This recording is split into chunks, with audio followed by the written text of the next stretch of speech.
ಸಹೋದರಿಯರೆಲ್ಲರಿಗೂ ಈ ದಿನದ ವ್ಯಾಸಂಗ ತರಗತಿಗೆ ಆದರದ ಸ್ವಾಗತ. ಈ ದಿನದ ಸತ್ಸಂಗದಲ್ಲಿ ನಾವು ಒಂದು ಉನ್ನತವಾದಂತಹ ವಿಚಾರವನ್ನ ಅರ್ಥ ಮಾಡ್ಕೊಳ್ತಕ್ಕಂತಹ ಪ್ರಯತ್ನವನ್ನ ಮಾಡೋಣ.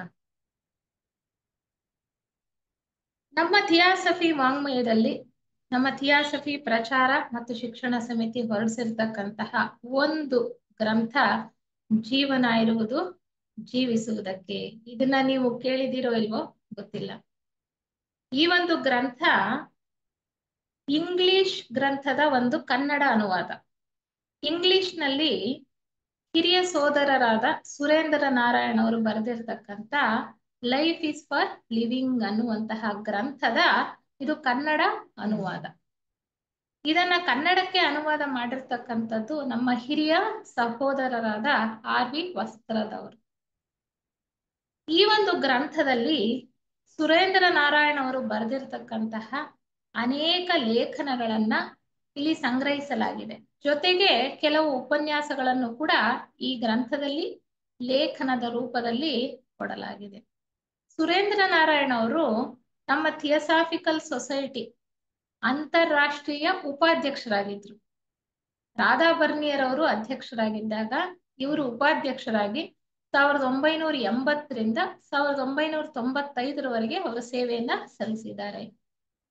ಬಹಳ ಉನ್ನತವಾದಂತಹ ಉದಾತ್ತ ಗುಣಗಳನ್ನ ಬೆಳೆಸ್ಕೊಂಡಿದ್ದಂತಹ ವ್ಯಕ್ತಿ. ಅವರ ಒಡನಾಟದಲ್ಲಿ ಇದ್ದಂತಹ ರಾಧಾ ಬರ್ನಿಯರ್ ಅವರೇ ಅವರ ಬಗ್ಗೆ ಹೇಳಿರ್ತಕ್ಕಂತಹ ಒಂದು ವಿಚಾರ, ಅವರು ಕೊಟ್ಟಿರ್ತಕ್ಕಂತಹ ಅಭಿಪ್ರಾಯ, ಅವರು ಬರೆದಂತಹ ಲೇಖನಗಳು ಥಿಯಾಸಫಿಸ್ಟ್ ಪತ್ರಿಕೆಯಲ್ಲಿ ಪ್ರಕಟವಾಗ್ತಾ ಇದ್ವು. ಥಿಯಾಸಫಿಸ್ಟ್ ಪತ್ರಿಕೆ ನಮ್ಮ ಥಿಯೋಸಾಫಿಕಲ್ ಸೊಸೈಟಿಯಿಂದ ಹೊರಡಿಸ್ತಾ ಇರ್ತಕ್ಕಂತಹ ಒಂದು ಅಂತಾರಾಷ್ಟ್ರೀಯ ಪತ್ರಿಕೆ. ಅದು ನಮ್ಮ ಅಂತಾರಾಷ್ಟ್ರೀಯ ಕಚೇರಿ ಅಡಿಯಾರ್ ಇದೆಯಲ್ಲ, ಅಲ್ಲಿ ಅದು ಪಬ್ಲಿಷ್ ಆಗ್ತಕ್ಕಂಥದ್ದು. ಈ ಒಂದು ಪುಸ್ತಕದ ಅಥವಾ ಈ ಒಂದು ಗ್ರಂಥದಲ್ಲಿ ಅನೇಕ ಅಧ್ಯಾಯಗಳಿದೆ. ಈ ಒಂದೊಂದು ಅಧ್ಯಾಯವೂ ಕೂಡ ಒಂದೊಂದು ವಿಚಾರವಾಗಿ ಇಲ್ಲಿ ನಮ್ಗೆ ತಿಳಿಸ್ತಾ ಇರ್ತಕ್ಕಂಥದ್ದು. ಅಂದ್ರೆ ಕಂಟಿನ್ಯೂಯೇಷನ್ ಅಂತ ಇಲ್ಲ, ಪ್ರತಿಯೊಂದು ಅಧ್ಯಾಯವೂ ಕೂಡ ಒಂದೊಂದು ವಿಚಾರದ ಬಗ್ಗೆ ನಮಗೆ ತಿಳುವಳಿಕೆಯನ್ನ ಕೊಡ್ತಾ ಇದೆ. 37 ಅಧ್ಯಾಯಗಳಿವೆ ಇದರಲ್ಲಿ. ನಾವು ಈ ದಿನ ಯಾವ್ದಾದ್ರು ಒಂದು ಅಧ್ಯಾಯವನ್ನ ತಗೊಂಡು ಲೇಖಕರು ಆ ವಿಚಾರದ ಬಗ್ಗೆ ಏನು ನಮ್ಗೆ ವಿಷಯಗಳನ್ನ ತಿಳಿಸ್ತಾ ಇದ್ದಾರೆ ಅನ್ನೋದನ್ನ ನಾವು ತಿಳ್ಕೊಳ್ಳೋ ಪ್ರಯತ್ನವನ್ನ ಮಾಡೋಣ. ಈ ಒಂದು ಗ್ರಂಥದಲ್ಲಿ 8ನೆಯ ಅಧ್ಯಾಯ. ಈ ಅಧ್ಯಾಯದ ಶೀರ್ಷಿಕೆ ಶಾಂತತೆಯ ಸ್ವಭಾವ ಮತ್ತು ಮಹತ್ವ. ಶಾಂತತೆಯ ಸ್ವಭಾವ ಮತ್ತು ಮಹತ್ವ. ಈ ದಿನ ಈ ಪರಿಸ್ಥಿತಿಯಲ್ಲಿ ಇತ್ತೀಚಿನ ದಿನಗಳಲ್ಲಿ ನಾವು ಎದುರಿಸ್ತಾ ಇರತಕ್ಕಂತಹ ಪ್ರಕ್ಷುಬ್ಧ ವಾತಾವರಣದಲ್ಲಿ ಪ್ರತಿಯೊಬ್ಬರೂ ಮನಸ್ಸು ಕೂಡ ಕಲಕಿ ಹೋಗಿದೆ ಅಲ್ವಾ?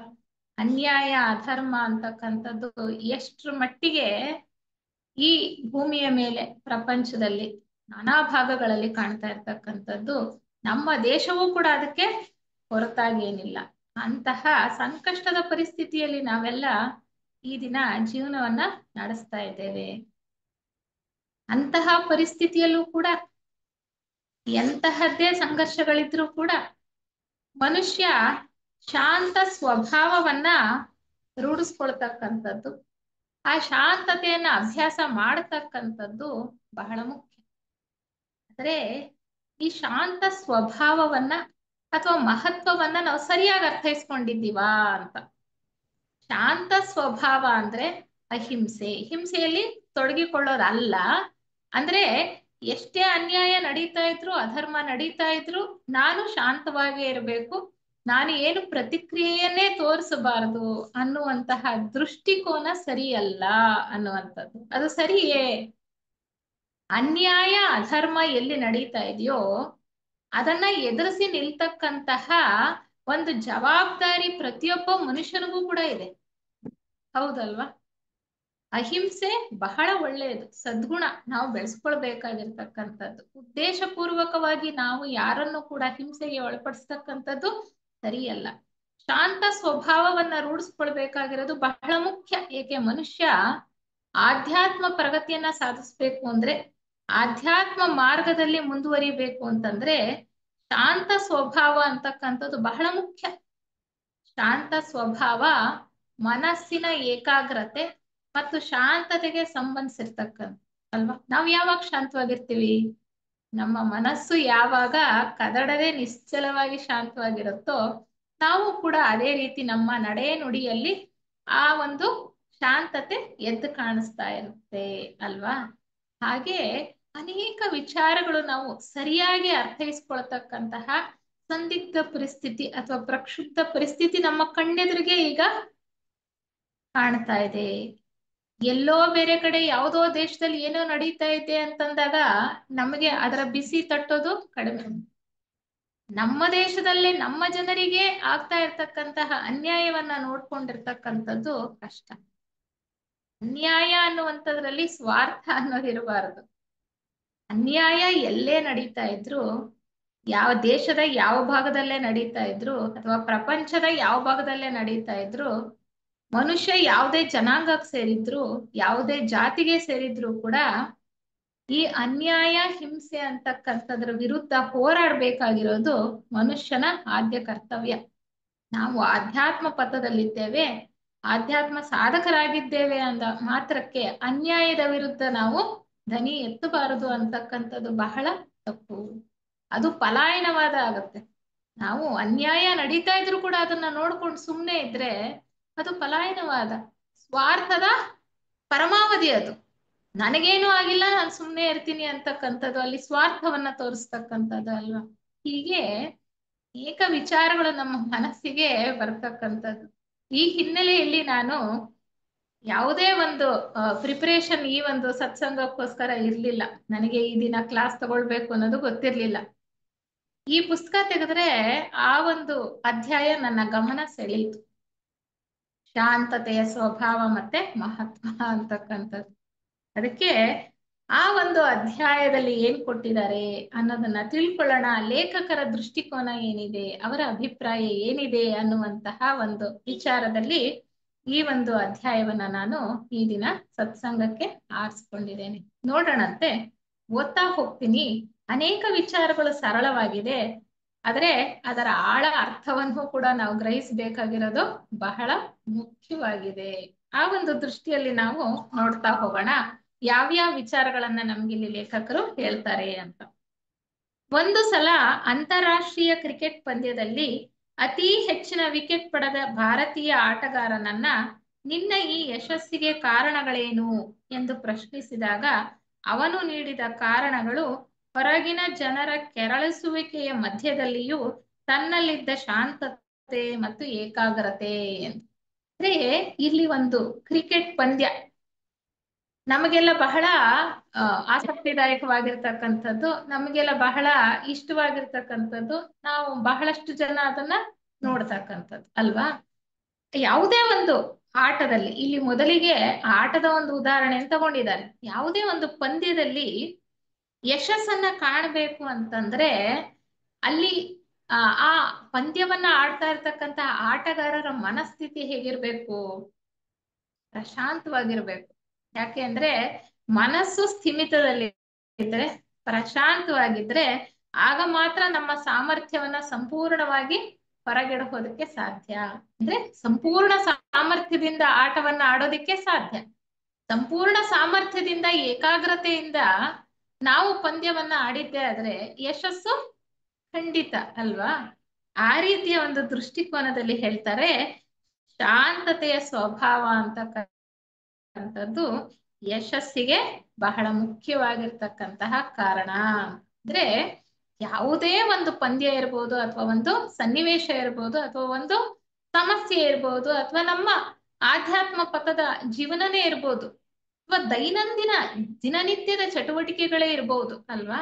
ಅಲ್ಲಿ ನಾವು ಸರಿಯಾಗಿ ಸಾಮರ್ಥ್ಯ ಪೂರಿತರಾಗಿ ಕೆಲಸ ಮಾಡ್ಬೇಕು ಅಂದ್ರೆ, ಅಲ್ಲಿ ಸಮರ್ಥವಾಗಿ ನಾವು ಯಶಸ್ಸನ್ನ ಗಳಿಸ್ಕೊಳ್ಬೇಕು ಅಂದ್ರೆ ನಮ್ಮ ಮನಸ್ಸು ಸುಸ್ಥಿತಿಯಲ್ಲಿ ಪ್ರಶಾಂತವಾಗಿ ಇರ್ಬೇಕಾಗಿರ್ತಕ್ಕಂಥದ್ದು ಬಹಳ ಮುಖ್ಯ.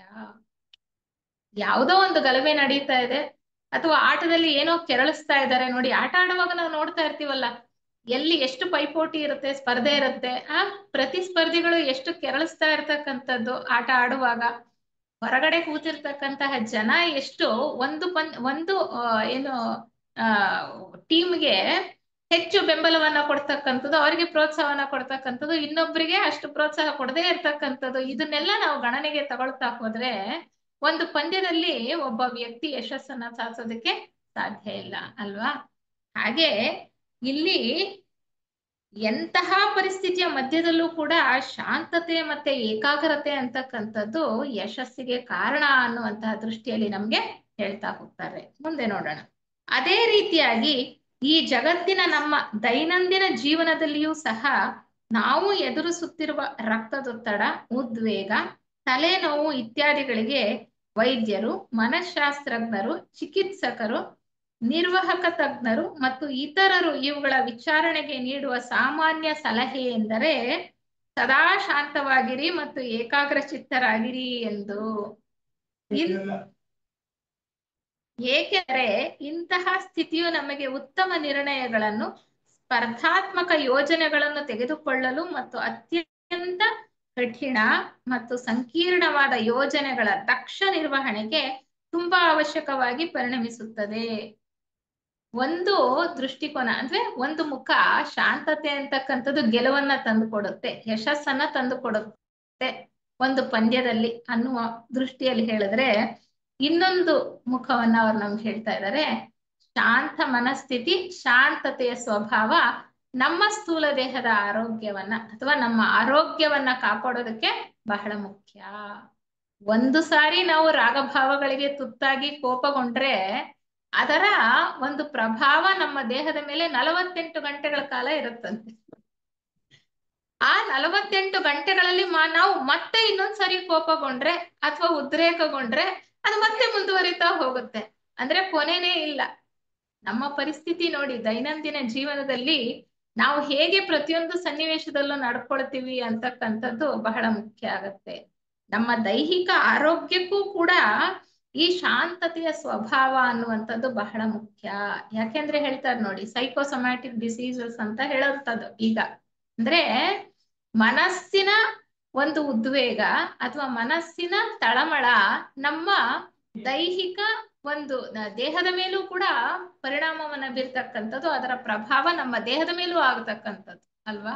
ಮನಸ್ಸು ಉದ್ರೇಕಗೊಂಡ್ರೆ, ಕಳವಳಗೊಂಡ್ರೆ ಅಥವಾ ತಳಮಳಗೊಂಡ್ರೆ ನಮ್ಮ ಸ್ಥೂಲ ದೇಹದಲ್ಲಿ ನಡೀತಾ ಇರ್ತಕ್ಕಂತಹ ಕಾರ್ಯಗಳ ಮೇಲೂ ಕೂಡ ಅದರ ಪ್ರಭಾವ ಅನ್ನುವಂಥದ್ದು ಇದ್ದೇ ಇರುತ್ತೆ. ಹಾಗೆ ನಮ್ಮ ಆರೋಗ್ಯ ಉತ್ತಮ ಸ್ಥಿತಿಯಲ್ಲಿ ಇರ್ಬೇಕು ಅಂದ್ರೂ ಕೂಡ ಎಲ್ಲಾ ಚಿಕಿತ್ಸಕರು ಹೇಳೋದು ಅಥವಾ ಡಾಕ್ಟರ್ಸ್ ಏನ್ ಹೇಳ್ತಾರೆ, ನೀವು ಶಾಂತವಾಗಿರಿ, ಮನಸ್ಸನ್ನ ಶಾಂತವಾಗಿ ಇಟ್ಕೊಳ್ಳಿ, ಉದ್ರೇಕಕ್ಕೆ ಒಳಗಾಗ್ಬೇಡಿ, ಇಲ್ಲಾಂದ್ರೆ ನಿಮ್ BP ಜಾಸ್ತಿ ಆಗತ್ತೆ, ಇಲ್ಲ ನೀವು ಯಾವಾಗ್ಲೂ ಒತ್ತಡದಲ್ಲಿದ್ರೆ ನಿಮ್ಗೆ ಡಯಾಬಿಟಿಸ್ ಕಾಯಿಲೆ ಬರುತ್ತೆ, ಈ ತರ ಹೇಳುವಂಥದ್ದು.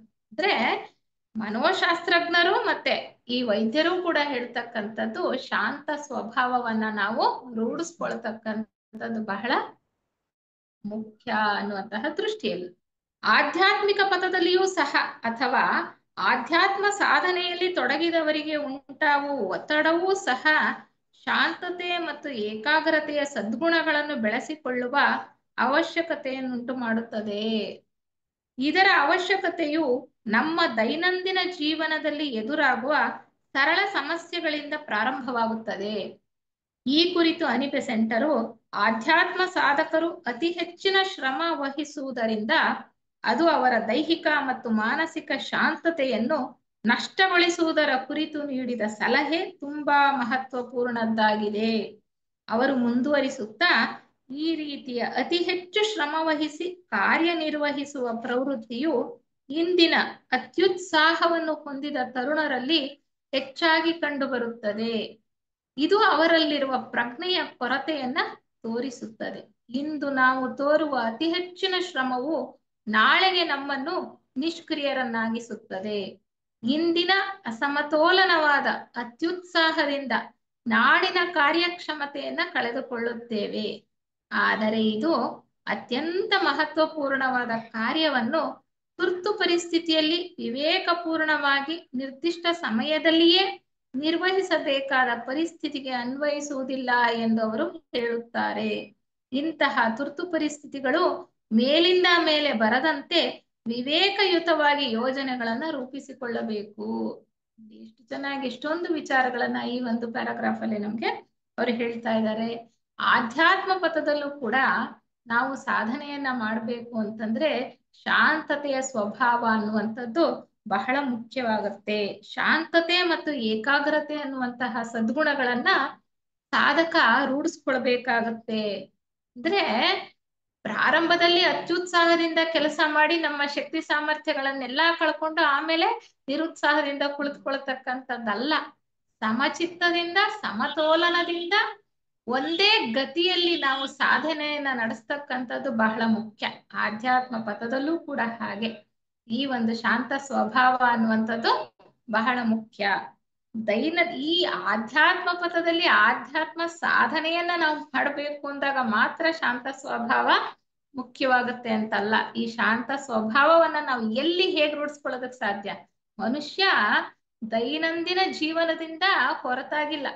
ನಾವು ಪ್ರತಿಯೊಬ್ಬರೂ ಕೂಡ ನಮ್ಮ ದೈನಂದಿನ ಕೆಲಸ ಕಾರ್ಯಗಳಲ್ಲಿ ತೊಡಗಿಸ್ಕೊಂಡಿದ್ದೇವೆ. ಪ್ರತಿಯೊಂದು ಚಟುವಟಿಕೆಯಲ್ಲೂ ಕೂಡ ದೈನಂದಿನ ಚಟುವಟಿಕೆಯಲ್ಲಿ ಕೆಲಸ ಕಾರ್ಯಗಳಲ್ಲಿ ನಾವು ಎಷ್ಟು ಶಾಂತ ಸ್ವಭಾವದಿಂದ ಕೆಲಸವನ್ನ ಮಾಡ್ತಕ್ಕಂತಹ ಸಾಮರ್ಥ್ಯವನ್ನ ಗಳಿಸ್ಕೊಳ್ತೇವೋ ಅಷ್ಟೇ ಸಮರ್ಥವಾಗಿ ಆಧ್ಯಾತ್ಮ ಪ್ರಗತಿಯನ್ನು ಕೂಡ ಸಾಧಿಸೋದಕ್ಕೆ ಸಾಧ್ಯ. ಅಂದ್ರೆ ಆಧ್ಯಾತ್ಮ ಪ್ರಗತಿ ಅಂತಕ್ಕಂಥದ್ದು ದೈನಂದಿನ ದಿನನಿತ್ಯದ ಕಾರ್ಯ ಚಟುವಟಿಕೆಗಳಿಗೆ ಹೊರತಾದ್ದಲ್ಲ.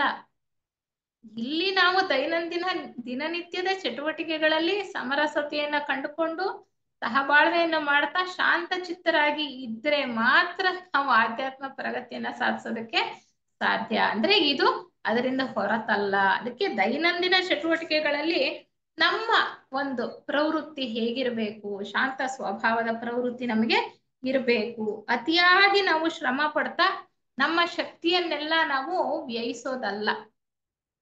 ಅಲ್ಲೂ ಕೂಡ slow and steady wins the race ಅಂತ ಹೇಳ್ತಾರಲ್ಲ, ನಮ್ಗೆ ಮಕ್ಕಳಿಗೆ ಹೇಳ್ತಕ್ಕಂತ ಕಥೆಗಳಲ್ಲೂ ಕೂಡ ಹೇಳುವಂಥದ್ದಲ್ವಾ. ಮತ್ತೆ ಮೊಲ ಮತ್ತೆ ಒಂದು ಆಮೆಯ ಕಥೆಯಲ್ಲಿ ಹೇಳ್ತಕ್ಕಂಥದ್ದು slow and steady wins the race. Slow ಅಂದ್ರೆ ಶಾಂತ ಸ್ವಭಾವ ಇರಬೇಕು. ನಾನು ಏನೋ ಗಾಬರಿಯಿಂದ ಆತಂಕದಿಂದ ಒತ್ತಡದಿಂದ ನಾನು ಹೋಗ್ತೇನೆ ಮಾಡ್ತೇನೆ, ಅಥವಾ ಪ್ರಾರಂಭ ಅದೇನೋ ಹೇಳ್ತಾರಲ್ಲ, ಪ್ರಾರಂಭದಲ್ಲಿ ಇರ್ತಕ್ಕಂಥ ಉತ್ಸಾಹ ಪುತ್ರನ ಪೌರುಷ ಅಂತ ಹೇಳ್ತಾರಲ್ಲಿ, ಹಿಂದೆ ಮುಂದೆ ಬರ್ದಲೆ, ಅಥವಾ ಪ್ರಾರಂಭದಲ್ಲಿ ಮಾತ್ರ ಪೌರುಷ ಇದ್ದು ನಂತರ ಅದು ಹುಡುಗಿ ಹೋಗ್ತಕ್ಕಂಥದ್ದಲ್ಲ. ಸಮಾಧಾನ ಚಿತ್ತದಿಂದ ನಾವು ಎದುರಿಸ್ತಕ್ಕಂಥವ್ರು ಆಗ್ಬೇಕು. ನೋಡಿ, ಇಂದಿನ ಪೀಳಿಗೆಯಲ್ಲಿ ಈ ಸಮಾಧಾನ ಚಿತ್ತತೆ ಅಥವಾ ಶಾಂತ ಸ್ವಭಾವ ನಾವು ಕಾಣ್ತಾ ಇದ್ದೇವಾ? ಎಷ್ಟು ಒತ್ತಡದ ಕೆಲಸ. ಈಗ MNC-ಗಳಲ್ಲಿ ಕೆಲಸ ಮಾಡ್ತಾ ಇರ್ತಕ್ಕಂಥವ್ರಿಗೆ ಎಷ್ಟು ಒತ್ತಡದ ಕೆಲಸ. 24 ಗಂಟೆಯಲ್ಲಿ ಯಾವಾಗ ಕೆಲಸ ಮಾಡ್ಬೇಕು, ಯಾವಾಗ ಕೆಲಸ ಮಾಡಬಾರ್ದು, ನಿದ್ದೆ ಮಾಡೋ ಟೈಮ್ನಲ್ಲೂ ಕೆಲಸ ಮಾಡ್ತಕ್ಕಂಥ ಪರಿಸ್ಥಿತಿ. ಆ ರೀತಿಯ ಒಂದು ಸನ್ನಿವೇಶವನ್ನ ನಾವೇ ಸೃಷ್ಟಿ ಮಾಡ್ಕೊಂಡಿದ್ದೇವೆ. ಮನುಷ್ಯನ ಅತಿಯಾದಂತಹ ಸ್ವಾರ್ಥ, ತಾಂತ್ರಿಕತೆಯ ಮುಂದುವರಿಕೆ, ಯಾವ ಆಹಾರ ನಿದ್ರೆ ಯಾವುದೂ ಸರಿಯಾದ ಸಮಯಕ್ಕೆ ಮಾಡ್ದಲೆ ಬರೀ ಈ ಹಣದ ಹಿಂದೆ ಬಿದ್ದಿರ್ತಕ್ಕಂತಹ ನಮ್ಮ ಜೀವನ. ಅದು ಬೇಕೋ ಬೇಡವೋ, ಅದು ನಿಜವಾಗ್ಲೂ ನಮಗೆ ಅವಶ್ಯಕತೆ ಇದೆಯೋ ಇಲ್ವೋ, ಆದ್ರೂ ಕೂಡ ನಾವು ಅದ್ರ ಬೆನ್ನು ಹತ್ತಿದೀವಿ. ಹೌದಾ? ಖಂಡಿತವಾಗ್ಲೂ ನಾವು ಅದ್ರ ಬೆನ್ನು ಹತ್ತು ಹೋಗೇ ಇದ್ದೀವಿ. ನಮಗ್ ಬೇಡದೇ ಇದ್ರೂ ಕೂಡ ನಾವು ಆ ಒಂದು ಪರಿಸ್ಥಿತಿಯನ್ನ ನಮ್ಮ ಸುತ್ತ ನಿರ್ಮಾಣ ಮಾಡ್ಕೊಂಡಿರೋದಕ್ಕೋಸ್ಕರನಾದ್ರೂ ಕೆಲಸ ಮಾಡ್ಬೇಕಾಗಿದೆ. ಎಲ್ಲ ಕೂಡ ಒಂದು ಇನ್ನೊಂದಕ್ಕೆ ಹೊಂದ್ಕೊಂಡೇ ಇರ್ತಕ್ಕಂಥದ್ದು ದಿನನಿತ್ಯದ ಪರಿಸ್ಥಿತಿಯಲ್ಲಿ. ಒಂದು ಮಗುವಿಗೆ ಶಾಲೆಗೆ ಸೇರ್ಸಿದ್ರೆ ಅದ್ರ ಫೀಸ್ ಎಷ್ಟು ಜಾಸ್ತಿ, ಮನುಷ್ಯನ ಸ್ವಾರ್ಥ ಜಾಸ್ತಿ ಆಗ್ತಾ ಪ್ರತಿಯೊಂದು ಕ್ಷೇತ್ರದಲ್ಲೂ ವ್ಯವಹಾರ ದೃಷ್ಟಿಯಿಂದ ನಾವು ನೋಡ್ತಾ ಹಣ ಗಳಿಕೆಯೇ ಮುಖ್ಯ ಅಂತ ನಾವು ತಿಳ್ಕೊಂಡಿರುವಾಗ, ಒಂದೇ ಮಗು ಇದ್ರೂ ಕೂಡ ಅದಕ್ಕೆ ಸರಿಯಾದ ಶಿಕ್ಷಣವನ್ನ ಕೊಡ್ಬೇಕು, ಸರಿಯಾದ ರೀತಿಯಲ್ಲಿ ಮುಂದುವರಿಸಬೇಕು ಅನ್ನೋ ದೃಷ್ಟಿ ಪೋಷಕರಲ್ಲಿ ಇರೋದ್ರಿಂದ ಅವರು 24 ಗಂಟೆನೂ ದುಡಿದ್ರು ಸಾಲದು ಅನ್ನೋ ರೀತಿನಲ್ಲಿ ಅಷ್ಟು ಶ್ರಮ ವಹಿಸಿ ಕೆಲಸವನ್ನ ಮಾಡಿ ದುಡ್ಡು ಸಂಪಾದನೆ ಮಾಡ್ತಾ ಇದ್ದಾರೆ. ಇದು ಬರೀ ಒಂದು ಉದಾಹರಣೆ ಅಷ್ಟೇ. ಎಲ್ಲ ಕ್ಷೇತ್ರಗಳಿಗೂ ಕೂಡ ಇದು ಅನ್ವಯ ಆಗತ್ತೆ. ವೈದ್ಯಕೀಯ ಕ್ಷೇತ್ರ ಇರ್ಬೋದು, ಅಥವಾ ರಾಜಕೀಯ ಕ್ಷೇತ್ರ ಇರ್ಬೋದು, ಇನ್ನೊಂದಿರ್ಬೋದು, ಮತ್ತೊಂದಿರ್ಬೋದು. ಎಲ್ಲವೂ ಕೂಡ ಮನುಷ್ಯನ ಆಸೆ ಸ್ವಾರ್ಥ ಅಂತಕ್ಕಂಥದ್ದು ಎಷ್ಟರ ಮಟ್ಟಿಗೆ ಹೋಗಿದೆ ಅಂದ್ರೆ, ತನಗೆ ಮಾತ್ರ ಅಲ್ಲ ತನ್ನ ಮುಂದಿನ 3 ಪೀಳಿಗೆಗೂ ಕೂಡ ನಾನು ದುಡ್ಡು ಸಂಪಾದನೆ ಮಾಡಿ ಇಡ್ತೀನಿ ಅನ್ನುವಂತಹ ಒಂದು ಪ್ರವೃತ್ತಿಯಲ್ಲಿ ಮನಸ್ಸಿನ ಶಾಂತತೆಯನ್ನ ಎಷ್ಟು ಕಳ್ಕೊಂಡಿದ್ದಾನೆ. ಈಗಿನ ಪೀಳಿಗೆಯವರು ನೋಡಿ ಹೇಳ್ತಾರೆ, ಎಷ್ಟಾಗುತ್ತೋ ಅಷ್ಟು 40 ವರ್ಷದೊಳಗಡೆ ಚೆನ್ನಾಗಿ ದುಡಿದು ಸಂಪಾದನೆ ಮಾಡ್ಬಿಡ್ಬೇಕು. ಆಮೇಲೆ ನಮಗ್ ಶಕ್ತಿ ಇರಲ್ಲ. ಯಾಕೆಂದ್ರೆ ಅಷ್ಟ್ರ ಮಟ್ಟಿಗೆ ನಾವು ಶಕ್ತಿಯನ್ನ ವಿನಿಯೋಗಿಸ್ತಾ ಇದ್ದೀವಿ. ಇಲ್ಲಿ ವಿ ಆರ್ ಬರ್ನ್ಟ್ ಔಟ್ ಅಂತ ಹೇಳ್ತಾರೆ. ಎಷ್ಟು ಜನ ನೋಡಿ ನೀವು, ಎಸ್ಪೆಷಲಿ ಇಂಜಿನಿಯರ್ಗಳನ್ನ ನೋಡಿ, ಅವರಿಗೆ ಬೆಳಿಗ್ಗೆ ರಾತ್ರಿ ಅಂತಕ್ಕಂಥದ್ದಿಲ್ಲ. MNCಗಳಲ್ಲಿ ಕೆಲಸ ಮಾಡೋರು. ಯಾಕೆಂದ್ರೆ ಬೇರೆ ದೇಶದ ಜೊತೆ ಅವರು ಇಟ್ಕೊಂಡಿರ್ತಕ್ಕಂತಹ ಕೆಲಸ ಕಾರ್ಯಗಳು ಮತ್ತೆ ಆ ಒಂದು ಒಪ್ಪಂದಗಳು ಅವರ ಸಮಯಕ್ಕೆ ಸರಿಯಾಗಿ ಕೆಲಸ ಮಾಡ್ಬೇಕಾಗಿರ್ತಕ್ಕಂತಹ ಪರಿಸ್ಥಿತಿಗಳು ಎದುರಾಗಿರೋದ್ರಿಂದ ದೇಶಗಳ ಮಧ್ಯೆ ಇದು ಒಂದು ಒಟ್ಟಾಗಿ ಕೆಲಸ ನಿರ್ವಹಿಸ್ತಾ ಇರೋದ್ರಿಂದ ಯಾರಾದ್ರೂ ಒಬ್ಬರಿಗೆ ಈ ಒಂದು ಸಂಕಷ್ಟ ತಪ್ಪಿದ್ದಲ್ಲ. ಯಾವುದೋ ಒಂದು ದೇಶದವರಿಗೆ ಅವ್ರಿಗೆ ಕಾಲಮಾನದ ಪರಿಸ್ಥಿತಿ ಅರಿವಿಲ್ಲದೆ ಕೆಲಸ ಮಾಡ್ಬೇಕಾದಂತಹ ಒಂದು ಪರಿಸ್ಥಿತಿಯನ್ನ ಏರ್ಪಡಿಸ್ಕೊಂಡಿದ್ದೇವೆ. ಪ್ರತಿಯೊಂದರಲ್ಲೂ ಕೂಡ ನಾವು ಅದಕ್ಕೆ ಹೇಳ್ತಾರೆ, ನಮ್ಮ ಕಾರ್ಯಕ್ಷಮತೆಯನ್ನ ನಾವು ಕಳ್ಕೊಳ್ತಾ ಇದ್ದೇವೆ. ಅತ್ಯುತ್ಸಾಹದಿಂದ ಕೆಲಸ ಮಾಡ್ಬಿಡೋದು, ಆಮೇಲೆ ಪೂರ್ತಿ ನಿಷ್ಕ್ರಿಯರಾಗಿ ಕೂತ್ಕೊಂಡ್ಬಿಡೋದು. ಅದು ಸರಿಯೇ ಅಲ್ಲ. ಕಾರ್ಯಕ್ಷಮತೆಯನ್ನ ನಾವು ಉಳಿಸ್ಕೊಂಡು ಹೋಗ್ಬೇಕು ಅಂದ್ರೆ ಆ ಶಾಂತತೆಯ ಸ್ವಭಾವ ಅಂತಕ್ಕಂಥದ್ದು ನಮ್ಮಲ್ಲಿ ರೂಢಿಗತವಾಗಬೇಕು. ಈ ಶಾಂತತೆ ಅಂತಕ್ಕಂಥದ್ದು ನಾವು ತುರ್ತು ಪರಿಸ್ಥಿತಿಯಲ್ಲಿ ಯಾವಾಗಲೂ ಒಂದು ನಿರ್ವಹಿಸಲೇಬೇಕಾಗಿರ್ತಕ್ಕಂಥ ಪರಿಸ್ಥಿತಿಯಲ್ಲಿ ಇದು ಅನ್ವಯವಾಗುತ್ತೆ ಅಂತ ಅಲ್ಲ. ತುರ್ತು ಪರಿಸ್ಥಿತಿಗಳು ಎದುರಾಗದ ಹಾಗೆ ನಾವು ವಿವೇಕಯುತವಾಗಿ ಯೋಜನೆಯನ್ನು ರೂಪಿಸ್ಕೊಳ್ಬೇಕು. ನೋಡಿ, ಇವತ್ತಿನ ಪರಿಸ್ಥಿತಿಗೆ ಇದು ಅನ್ವಯ ಆಗತ್ತ.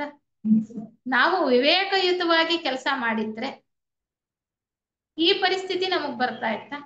ಭಯೋತ್ಪಾದನೆ ಅಂತಕ್ಕಂಥದ್ದು ಪ್ರಪಂಚದಲ್ಲಿ ಉಂಟಾಗ್ತಾ ಇತ್ತ? ಇಲ್ಲಿ ಒಬ್ಬರಿಂದ ಆಗ್ತಕ್ಕಂತಹ ಕೆಲಸ ಯಾವುದೂ ಅಲ್ಲ. ಎಲ್ಲವೂ ಕೂಡ ಒಟ್ಟಾಗಿ ನಡೆದಾಗ್ಲೇ ಇದರ ಪರಿಣಾಮ ಅಂತಕ್ಕಂಥದ್ದು ಪ್ರಬುದ್ಧವಾಗಿ ನಮ್ಗೆ ಬಹಳ ವಿಶೇಷವಾಗಿ ಕಾಣಿಸ್ತಕ್ಕಂಥದ್ದು ಪ್ರಪಂಚದಲ್ಲಿ. ಒಬ್ಬರ ತಪ್ಪಿಂದ ಆದದ್ದಲ್ಲ ಇದು.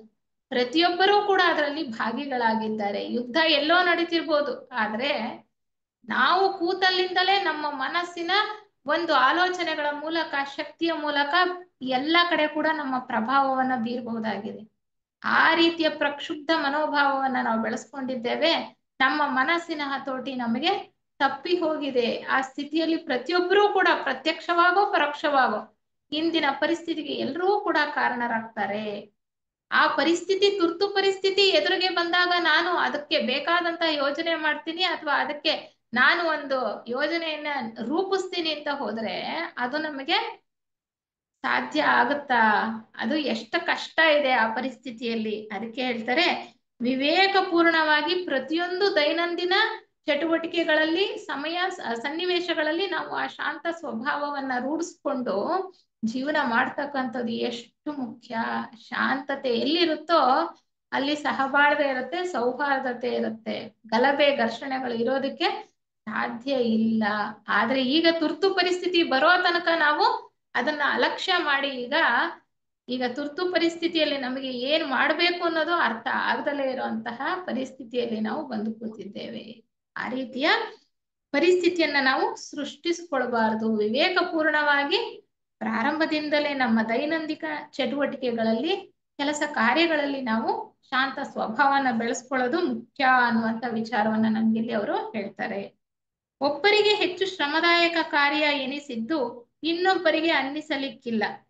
ಅದು ಪ್ರತಿಯೊಬ್ಬರ ಸ್ವಂತ ನಿರ್ಣಯವಾಗಿರಬೇಕು. ಇಂತಹ ನಿರ್ಣಯವು ಯಾವುದೇ ನೆಪ, ನಿಮಿತ್ತು, ತಿಳುವಳಿಕೆ ರಹಿತ, ಸೋಮಾರಿತನ, ಆಯಾಸದ ಅಥವಾ ನಿರುತ್ಸಾಹದ ಪರಿಣಾಮವಾಗಿರಬಾರದು. ಅಲ್ಲದೆ ಮಿತಿಮೀರಿದ ಕೆಲಸ ಮತ್ತು ಕಠಿಣವಾದ ಕೆಲಸಗಳ ನಡುವೆ ವ್ಯತ್ಯಾಸವಿದೆ. ಆದರೆ ಆಧ್ಯಾತ್ಮ ಪಥದಲ್ಲಿ ನಡೆಯುವ ಸಾಧಕನಿಗೆ ಕಠಿಣವಾದ ಸಾಧನೆಯ ಅವಶ್ಯಕತೆ ಇದೆ.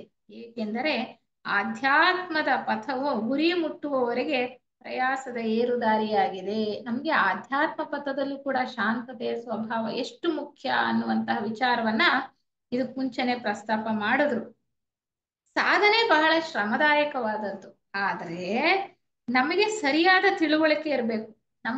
ನಮಗೆ ಮಿತಿ ಮೀರಿದಂತಹ ಕೆಲಸ ಮಾಡಿ ನಮ್ಮ ಶಕ್ತಿಯನ್ನ ಪೋಲ್ ಮಾಡ್ಕೊಳ್ಳೋದಕ್ಕೂ, ವ್ಯರ್ಥ ಮಾಡ್ಕೊಳ್ಳೋದಕ್ಕೂ, ಕಠಿಣವಾದ ಕೆಲಸಗಳನ್ನ ಶಾಂತವಾಗಿ ನಿರ್ವಹಿಸೋದಕ್ಕೂ ವ್ಯತ್ಯಾಸ ಇದೆ.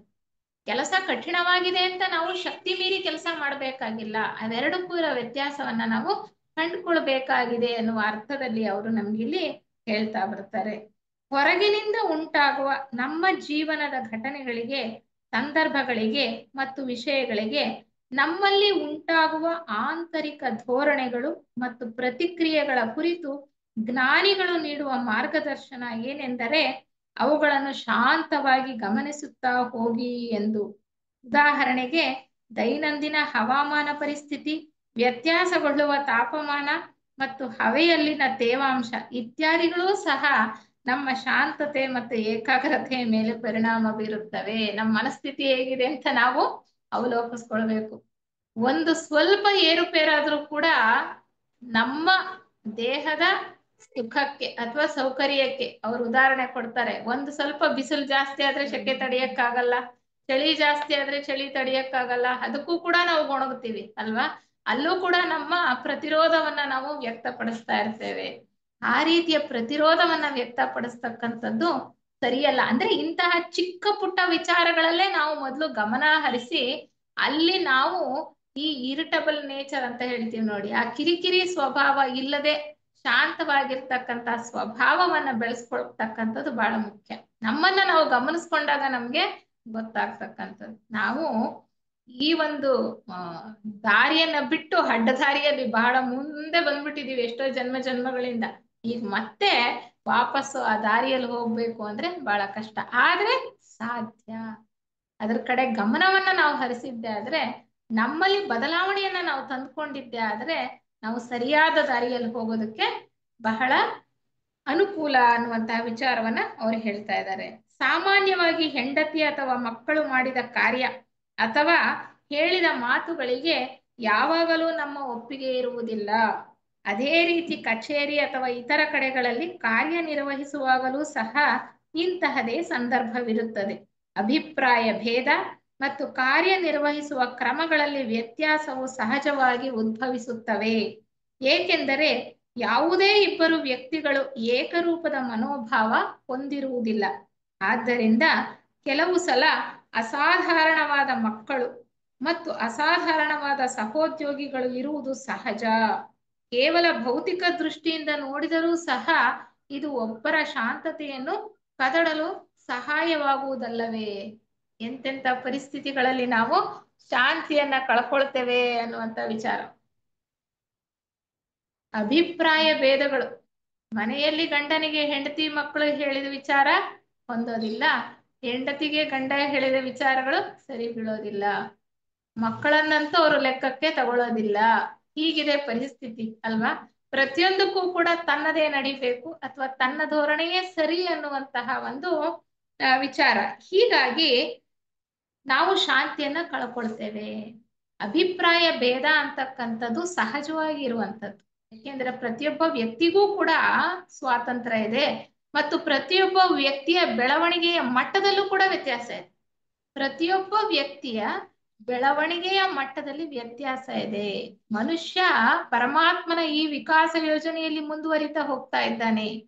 ಎಲ್ಲರ ಪ್ರಜ್ಞೆಯೂ ಕೂಡ ಒಂದೇ ಮಟ್ಟದಲ್ಲಿಲ್ಲ.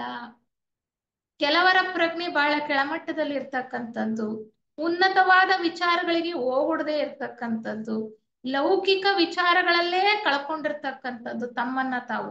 ಆದ್ರೂ ಕೂಡ ಅಂತಹವರ ಜೊತೆಯಲ್ಲಿ ನಾವಿದ್ದಾಗಲೂ ಕೂಡ ಸಹನೆಯಿಂದ ಶಾಂತತೆಯಿಂದ ಅವರ ಜೊತೆ ವ್ಯವಹಾರ ಮಾಡ್ತಕ್ಕಂಥದ್ದು ಎಷ್ಟು ಮುಖ್ಯ ಅನ್ನುವಂಥದ್ದು.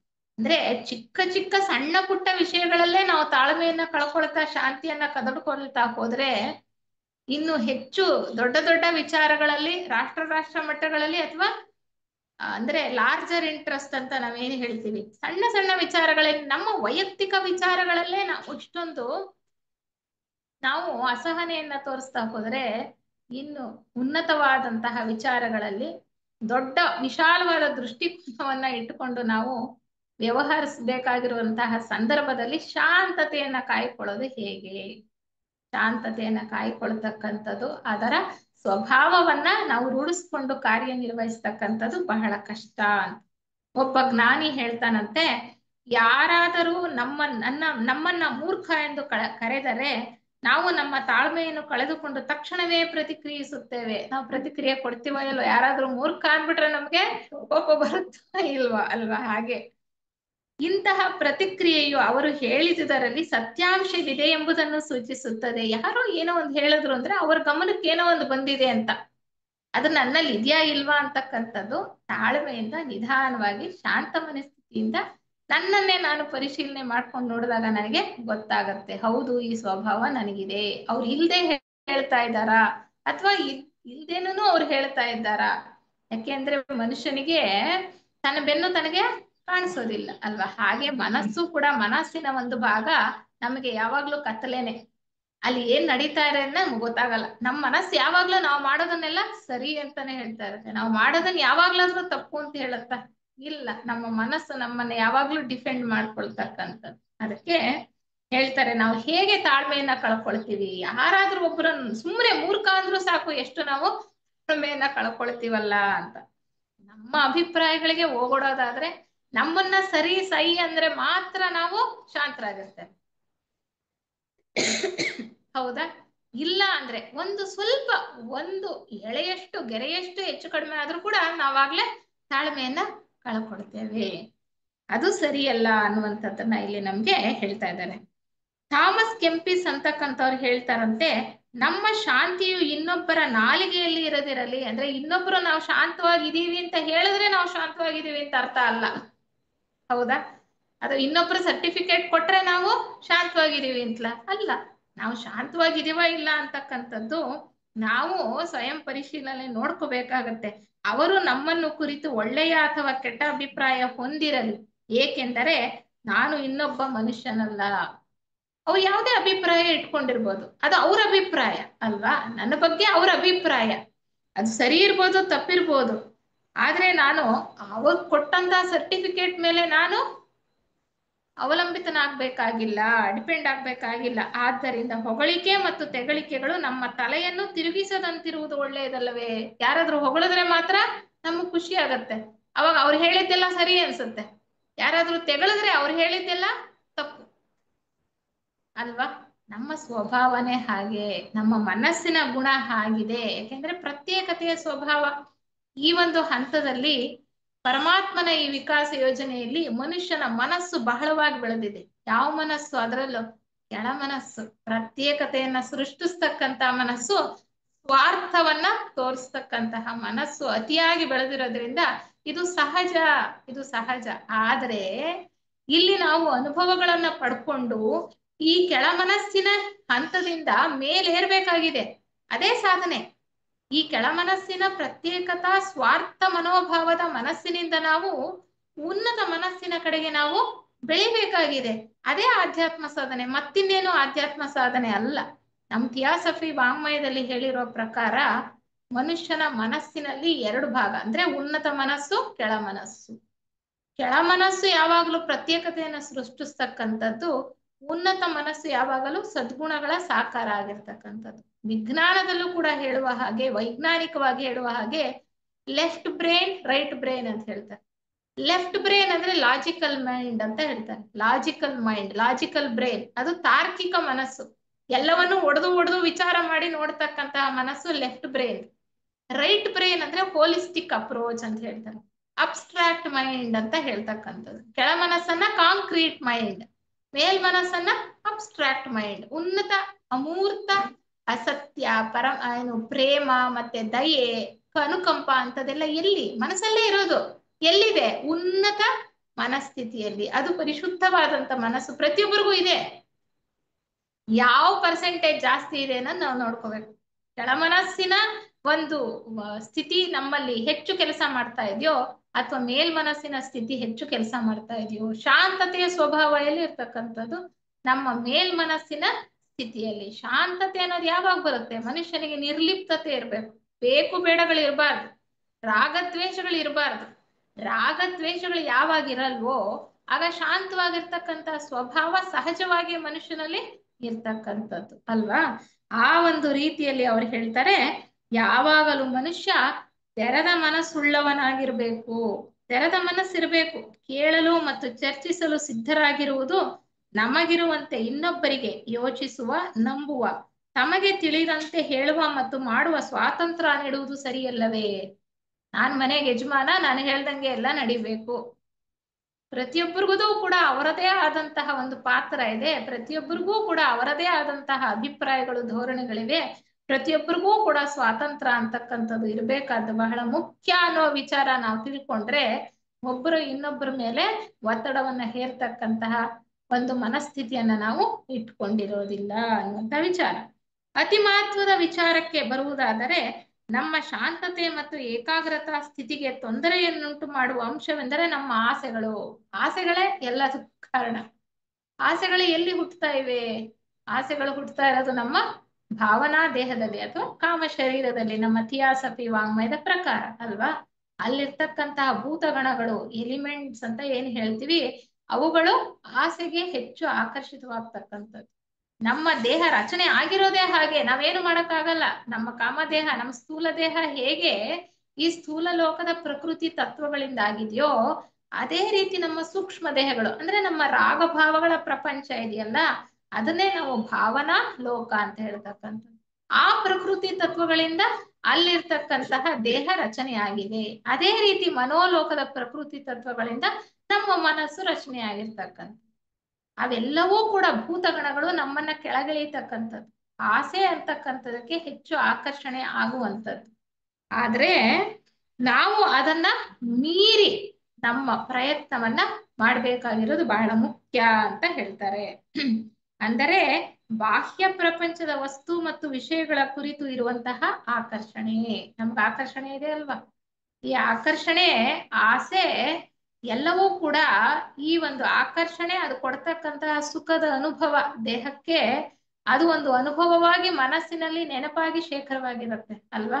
ಮನಸ್ಸು ಮತ್ತೆ ಕಾರ್ಯಪ್ರವೃತ್ತವಾದಾಗ, ಅದನ್ನ ನೋಡಿದಾಗ ಅಥವಾ ಅದನ್ನ ನೆನಪು ಮಾಡ್ಕೊಂಡಾಗ ಆ ಆಸೆ ಆಕಾಂಕ್ಷೆಗಳು ಮತ್ತೆ ನಮ್ಮಲ್ಲಿ ಹುಟ್ಟಿದೇಳತಕ್ಕಂಥದ್ದು. ಹೀಗೆ ಒಂದು ಇನ್ನೊಂದರ ಜೊತೆ, ಒಂದು ದೇಹ ಇನ್ನೊಂದು ದೇಹದ ಜೊತೆ ಸೇರಿ ಹೇಗೆ ಕೆಲಸ ಮಾಡತ್ವೆ ಅನ್ನೋದು ನಾವು ಚೆನ್ನಾಗಿ ಅರ್ಥ ಮಾಡ್ಕೊಳ್ಬೇಕು. ಆದ್ರೆ ಈ ಆಸೆಗಳ ಉತ್ಪತ್ತಿಗೆ ಕಾರಣ ನಮ್ಮಲ್ಲಿರ್ತಕ್ಕಂತಹ ಅಜ್ಞಾನ. ಅಜ್ಞಾನ, ನಮ್ಮಲ್ಲಿರ್ತಕ್ಕಂತಹ ಅಜ್ಞಾನನೇ ಇದೆಲ್ಲದಕ್ಕೂ ಕಾರಣ. ಈ ಅಜ್ಞಾನ ಹೋಗ್ಬೇಕು ಅಂದ್ರೆ ಏನಾಗ್ಬೇಕು? ಮನುಷ್ಯ ಚೆನ್ನಾಗಿ ಅನುಭವಗಳನ್ನ ಪಡ್ಕೊಂಡು ಜೀವನದಲ್ಲಿ ಪೆಟ್ಟು ತಿಂದು ತಿಂದು ತಿಂದು ಬುದ್ಧಿಯನ್ನ ಕಲಿಬೇಕಾಗಿದೆ. ಅದಕ್ಕೆ ಹೇಳ್ತಾರೆ ನೋಡಿ, ಜಾಣನಿಗೆ ಮಾತಿನ ಪೆಟ್ಟು, ಕೋಣನಿಗೆ ದೊಣ್ಣೆ ಪೆಟ್ಟು.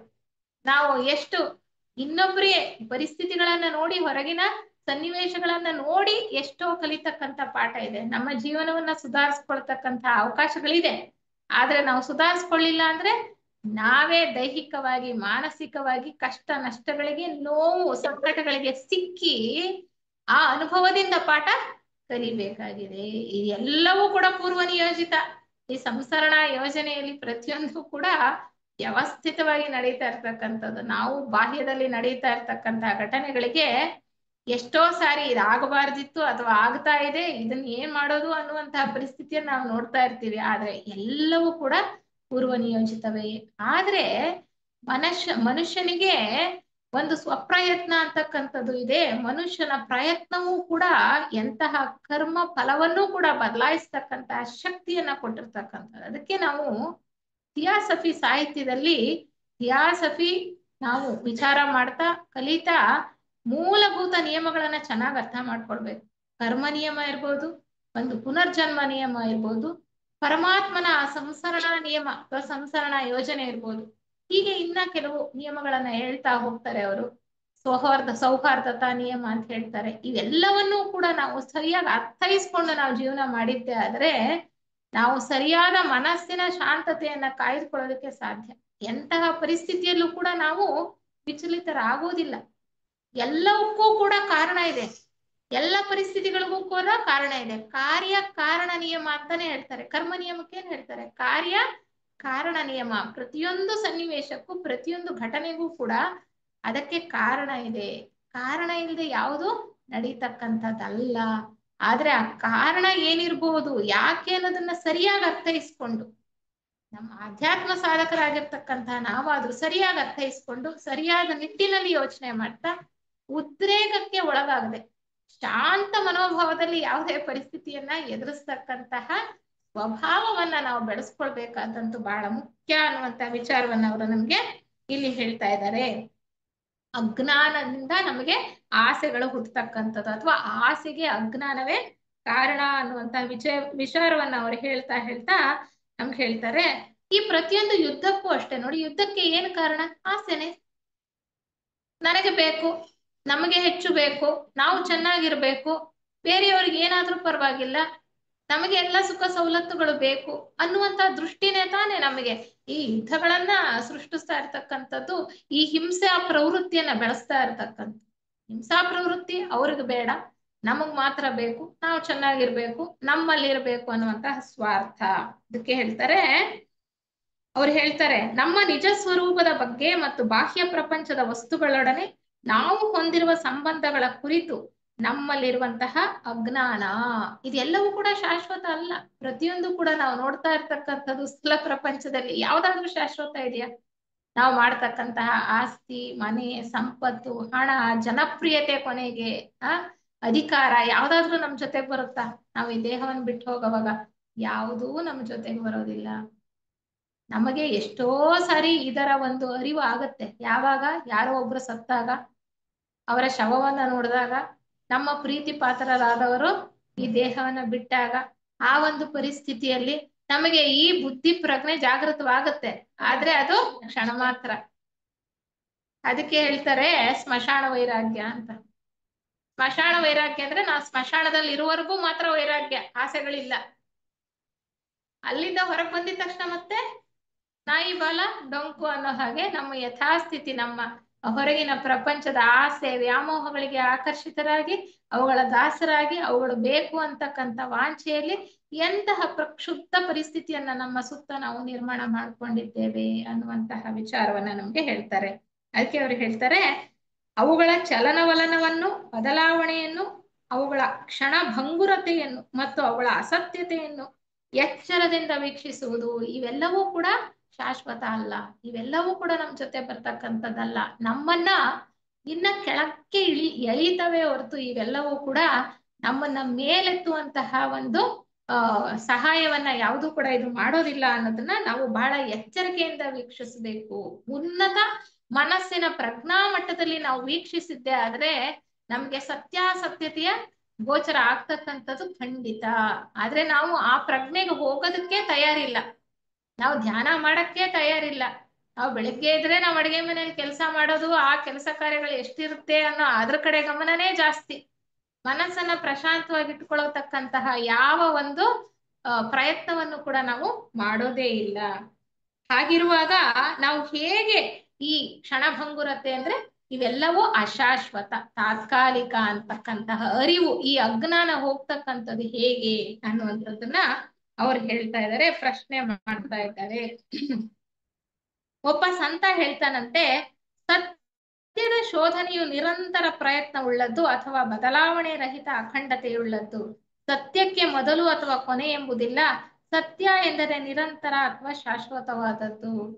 ಬದಲಾವಣೆ ಜಗದ ನಿಯಮ. ಇಲ್ಲಿ ಪ್ರತಿಯೊಂದು ಕೂಡ ಬದಲಾವಣೆ ಆಗ್ತಾ ಇರುತ್ತೆ ಹೊರ ಪ್ರಪಂಚದಲ್ಲಿ, ಆದ್ರೆ ಬದಲಾವಣೆ ಆಗದೆ ಶಾಶ್ವತವಾಗಿ ನಿರಂತರವಾಗಿ ಇರ್ತಕ್ಕಂಥದ್ದು ಆ ನಿತ್ಯ ಸತ್ಯ ಒಂದು ತತ್ವ ಮಾತ್ರ ಅಂತಕ್ಕಂಥದನ್ನ ನಾವು ತಿಳ್ಕೊಳ್ಬೇಕು. ಅಂದ್ರೆ ಆ ಪರಮಾತ್ಮ ತತ್ವ, ಆ ತತ್ವದ ಒಂದು ಅಂಶ ನಮ್ಮಲ್ಲೂ ಇದೆ, ನಾವು ಹೋಗಿ ಮತ್ತೆ ಅಲ್ಲಿ ಸೇರ್ಬೇಕಾಗಿದೆ ಅನ್ನುವಂತಹ ಒಂದು ಜಾಗೃತಿ, ಎಚ್ಚರಿಕೆ ನಮ್ಮಲ್ಲಿ ಸದಾ ಇದ್ರೆ ನಾವು ಪ್ರಶಾಂತವಾಗಿರೋದಕ್ಕೆ ಖಂಡಿತವಾಗ್ಲೂ ಸಾಧ್ಯ.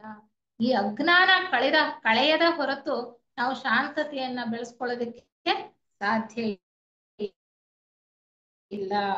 ಇದೆಲ್ಲದರ ಹೊರತಾಗಿಯೂ ಮನುಷ್ಯನ ವಿಕಾಸದಲ್ಲಿ ಒಂದು ಹಂತದವರೆಗೆ ಆಸೆಗೆ ತನ್ನದೇ ಆದ ಸ್ಥಾನವಿದೆ. ನೋಡಿ, ಆಸೆ ಬೇಕು. ಸುಮ್ನೆ ಪರಮಾತ್ಮ ನಮ್ಗೆ ಕಾಮದೇಹ ಕೊಟ್ಟಿಲ್ಲ ಅಥವಾ ಕೆಳಮನೋದೇಹ ಕೊಟ್ಟಿಲ್ಲ.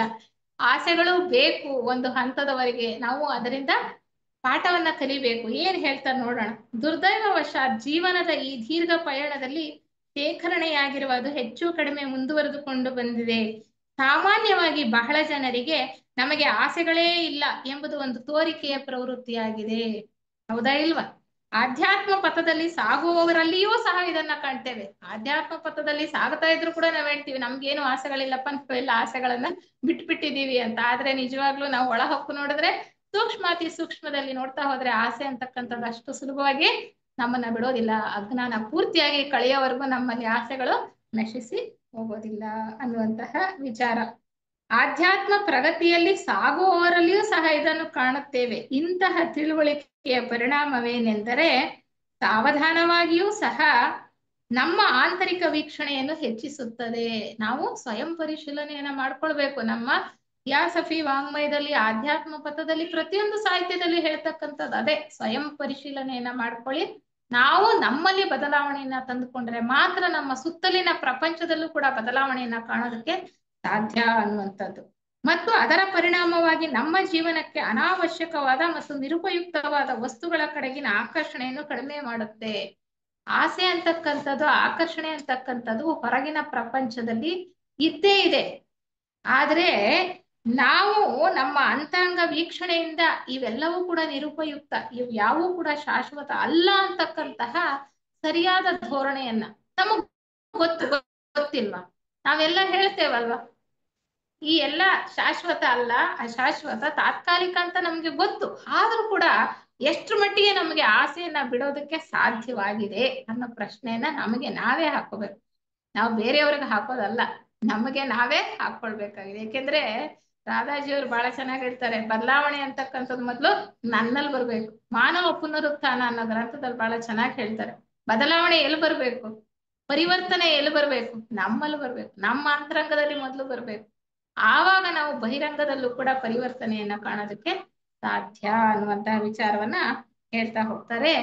ಜೆ ಕೃಷ್ಣಮೂರ್ತಿಯವರು ಹೇಳುವಂತೆ ಆಧ್ಯಾತ್ಮ ಸಾಧಕನಿಗೆ ಅತ್ಯವಶ್ಯಕವಾದುದೆಂದರೆ ನಮ್ಮ ಮನಸ್ಸು, ಹೃದಯ, ನರನಾಡಿಗಳು, ಕಣ್ಣುಗಳು ಮತ್ತು ನಮ್ಮ ಇದೇ ಅಸ್ತಿತ್ವವು ಇದ್ದಂತೆ ನೋಡುವುದಲ್ಲದೆ ಅದನ್ನು ಮೀರಿ ಹೋಗುವುದಾಗಿದೆ.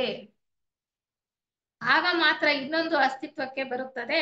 ಇದನ್ನೇ ಅವರು ವಸ್ತು ವಿಷಯ ರಹಿತ ಪ್ರಜ್ಞೆ, ವಸ್ತು ವಿಷಯ ರಹಿತ ಪ್ರಜ್ಞೆ ಅಥವಾ ಮನೋರಹಿತ ಸ್ಥಿತಿ ಎಂದು ಕರೆಯುತ್ತಾರೆ. ಈ ಸ್ಥಿತಿ ಯಾವಾಗಲೂ ಶಾಂತತೆ ಮತ್ತು ಏಕಾಗ್ರತೆಯಿಂದ ಕೂಡಿರುತ್ತದೆ. ನಮ್ಮ ಭೌತಿಕ ದೇಹದ ಕಣ್ಣುಗಳಿಂದ, ಕಿವಿಗಳಿಂದ, ಮೂಗಿನಿಂದ, ನಮ್ಮ ಸ್ಪರ್ಶದಿಂದ ನಾವು ಪಡ್ಕೊಳ್ತಕ್ಕಂತಹ ಎಲ್ಲ ಅನುಭವವೂ ಕೂಡ ಅದು ಹೇಗಿದೆಯೋ ಹಾಗೆ ಪಡ್ಕೊಳ್ತಕ್ಕಂತಹ ಒಂದು ಪರಿಸ್ಥಿತಿಯನ್ನ ಅಥವಾ ಸಾಮರ್ಥ್ಯವನ್ನ ನಾವು ಬಳಸ್ಕೊಳ್ಬೇಕಾಗಿದೆ. ಹಾಗೆ ಮಾಡಲ್ಲ ನಾವು. ಪ್ರತಿಯೊಂದು ಸಂದರ್ಭದಲ್ಲೂ ಕೂಡ ನಮ್ಮ ಮನಸ್ಸು, ಪೂರ್ವಾಗ್ರಹ ಪೀಡಿತ ಮನಸ್ಸು, ಅಲ್ಲಿ ಏನೋ ಒಂದು ವ್ಯವಹಾರ ನಡೆಸ್ತಾನೆ ಇರುತ್ತೆ, ಏನೋ ಒಂದು ಸೂಚನೆಯನ್ನ ಕೊಡ್ತಾನೆ ಇರುತ್ತೆ. ಇದ್ದಿದ್ದನ್ನ ಇದ್ದ ಹಾಗೆ ಆ ಕ್ಷಣದಲ್ಲಿ ನಾವು ನೋಡೋದಕ್ಕೆ ಸಾಧ್ಯ ಆಗತ್ತ. ಅದಕ್ಕೆ ಜೆ.ಕೆ. ಅವರು ಹೇಳ್ತಾರೆ, ವರ್ತಮಾನದಲ್ಲಿ ಬದುಕು ನೀನು, ಹೊಸ ಮನಸ್ಸನ್ನ ಇಟ್ಕೋ. ಯಾವಾಗ್ಲೂ ಹೊಸ ಮನಸ್ಸನ್ನ ಹೊಸ ದೃಷ್ಟಿಯಿಂದ ನೋಡು, ಪೂರ್ವಾಗ್ರಹ ಪೀಡಿತನಾಗಿ ನೋಡ್ಬೇಡ.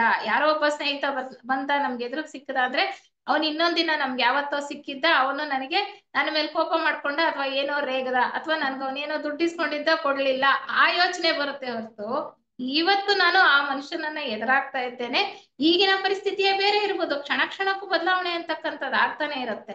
ಇವತ್ತು ಅವನು ಹೇಗಿದ್ದಾನೆ, ಶಾಂತವಾಗಿದ್ದಾನೆ, ನಾನು ಯಾಕೆ ಹಿಂದಿಂದ ಯಾವ್ದೋ ನೆನ್ಸ್ಕೊಂಡು ನಾನು ಮನಸ್ಸನ್ನ ಕಿರಿಕಿರಿಗೊಳಿಸ್ಕೊಳ್ಬೇಕು, ಅಶಾಂತವಾಗಿ ಮಾಡ್ಕೊಳ್ಬೇಕು ಅನ್ನೋದನ್ನ ನಾವು ಗಮನಿಸಿ ಅದನ್ನ ಬಿಡ್ತಾ ಬರ್ಬೇಕು ಅನ್ನೋದನ್ನ ಹೇಳ್ತಾರೆ.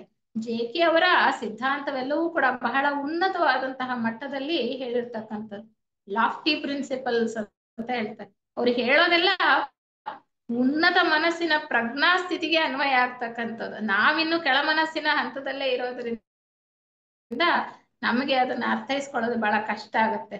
ಒಂದು ಮಟ್ಟಕ್ಕೆ ಅರ್ಥ ಮಾಡ್ಕೊಳ್ಳೋ ಪ್ರಯತ್ನವನ್ನ ಖಂಡಿತವಾಗ್ಲೂ ಮಾಡ್ಬೇಕು. ಯಾಕೆಂದ್ರೆ ನಮ್ಮ ಪ್ರಜ್ಞೆ ವಿಕಾಸ ಆಗ್ತಾ ಹೋದ ಹಾಗೆ ಅವರ ದೃಷ್ಟಿಕೋನ, ಅವ್ರು ಏನ್ ಹೇಳಿದ್ರು ಅನ್ನೋದನ್ನ ಸರಿಯಾಗಿ ಅರ್ಥೈಸ್ಕೊಳ್ತಕ್ಕಂಥ ಸಾಮರ್ಥ್ಯ ನಮಗೂ ಕೂಡ ಬರುವಂಥದ್ದು. ಅದಕ್ಕೆ ಹೇಳ್ತರಿಸ್ಕೊಳ್ಬೇಕು, ಯಾವುದೇ ಪೂರ್ವಾಗ್ರಹ ಪೀಡಿತ ಮನಸ್ಸು ಇಲ್ಲದಲೆ. ಆವಾಗ ಮನಸ್ಸು ಅಶಾಂತವಾಗುತ್ತಾ? ಇಲ್ಲ, ಸಮಾಧಾನವಾಗೇ ಇರುತ್ತೆ. ನಾನೊಬ್ಬ ವ್ಯಕ್ತಿಯನ್ನ ಸಂಧಿಸಿದಾಗ ಅವನ ಹಿಂದಿನ